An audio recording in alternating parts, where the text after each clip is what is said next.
আমি প্রথম স্মরণ করি, আল্লাহ তাআলার কাছে প্রার্থনা করি, আল্লাহ যেন বাংলাদেশের উপরে যে অশান্তি, যে অত্যাচার অবিচার থেকে সাধারণ জনগণকে আল্লাহ মুক্ত করেছে, তার জন্য আল্লাহর কাছে আমি প্রার্থনা করি।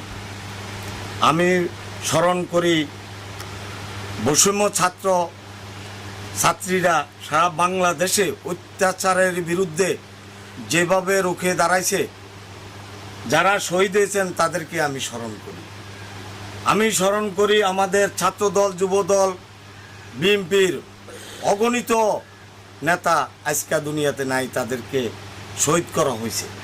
আমি তাদের আত্মার মাগফিরাত কামনা করি। সাথে সাথে আমি মুসলমান হিসাবে, আমি একজন মুসলমান হিসাবে আমি অনুধাবন করতেছি বাংলাদেশ এখন স্বাধীন একটা বাংলাদেশ। বিদেশিরা যে চিন্তাভাবনা করছে তাদেরকে আমি আন্তরিক শুভেচ্ছা জানাই। আপনারা জানেন সাংবাদিক ভাইয়েরা, আমরা যেদিন দেশ স্বাধীন হয়েছে এই যে অত্যাচারের কবল থেকে, সেদিন থেকে আমার নেতা, রামগতি ও কমলনগরের নেতা, গণমানুষের নেতা আশরাফুদ্দিন নিজাম সাহেব আমাদেরকে সেই রাত্রের থেকে আজ অদ্যবতী রাত্র পর্যন্ত ঘুমাইতে দিচ্ছে না। ওনার নির্দেশনা হইল রামগতিতে কোনো হিন্দু, আমলিক, কোনো অন্য কোনো দলের কোনো বাড়ি ঘর বা কোনো জিনিসপত্র রাস্তাঘাটে তাদেরকে অত্যাচার করা যাবে না। আমরা অদ্যবতী এই আজ 5-7 দিন হয়েছে আমরা এটা রাস্তাঘাটের চরমিজি নিয়ে নে, এমন কিছু ঘটনা ঘটে নেই। শুধু একটা ঘটনা ঘটেছে, 2-4টা ঘটনা ঘটেছে, সেটা আমাদের বিএনপির কোনো লোক না, তারা বহিরাগত দুষ্কৃতী লোক। তারা এটা করে আমাদের বিএনপির কানে ঘাড়ে বহন করার জন্য দোষা হয়েছে। এই জন্য আমরা নিন্দা জানাইছি। যাদের প্রতি, যাদের ঘর দুয়ার পড়ছে, তাদের বাড়িতে আমার নেতার নির্দেশে, আশরাফুদ্দিন নিজাম সাহেবের নির্দেশে আমরা ওই ধরনের সব বাড়িতে যাইয়া ঘুরিয়া তাদেরকে সান্ত্বনা দিয়ে ইনশাল্লাহ আসছি। সামনের দিকেও ইনশাল্লাহ আমার দৃষ্টিকোণ থেকে আমি বলতে পারি আমার নেতার নির্দেশ যেভাবে দিবে সেভাবে অক্ষর অক্ষরে পালন করব।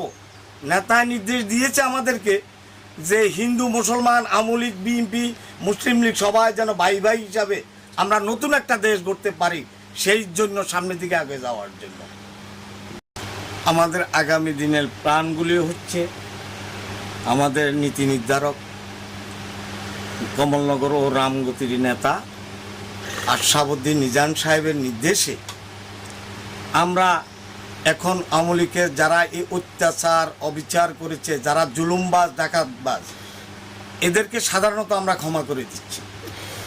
আমরা চাই আমরা শান্তি, আমরা অশান্তি চাই না, বিশৃঙ্খলা চাই না। আমার নেতার নির্দেশ আমরা সবাইকে নিয়ে যেভাবে সামাজিকতা রক্ষা করিয়া সামনের দিকে যে সমস্ত নিয়মকানুনগুলি চলাফেরা স্বাধীনতা যেন থাকে, সেভাবেই আমরা সামনের দিকে সবার সাথে ওইভাবে মিলমিশ হয়ে আমরা কাঁধে কাঁধ মিলে আমরা রামগতিবাসী, আমরা এই যে সমস্ত কাজগুলি আছে অসমাপ্ত, লুটের রাজারা তো সব খাই ফেলাইছে, দেশটা ধ্বংস করে দিছে, ওগুলি পুনর্বাসন করার জন্য, ভালো পুনর্বাসন করার জন্য যা যা করণীয় আমার নেতা যেভাবে নির্দেশ দিবে ওইভাবে আমরা ইনশাল্লাহ সামনে দিকে পালন করবো, চেষ্টা করব। হলো আমরা এই বাংলাদেশ আজ বহুদিন 16-17 বছর পরে বহুত কষ্টের বিনিময় ছাত্র আন্দোলনের মাধ্যমে সবাই সহযোগিতার মাধ্যমে এই দেশ স্বাধীন হয়েছে ইনশাআল্লাহ। আর পরবর্তী কত হয়েছে, যারা পরবর্তীতে সহিংসতা করছে তারাই মানে ওই ধরনের একটা অঙ্গ, তারা বিএনপির উপর দোষ চাপাইতে আছে। কিন্তু এটা বিএনপি কোনো করে না, 2-1টা ঘটনা করলো, এটা তারা করছে, তাদের উপযুক্ত বিচার ইনশাল্লাহ হবে। আর মাননীয় তত্ত্বাবধায়ক সরকারের উপদেষ্টা প্রধান ডক্টর মোহাম্মদ ইউনূসকে জরুরি ভিত্তিক যত শীঘ্রই পারে এই বাংলাদেশে ভোট দেওয়ার, অন্তর্কালীন সরকার ভোট দেওয়ার আবেদন জানাব।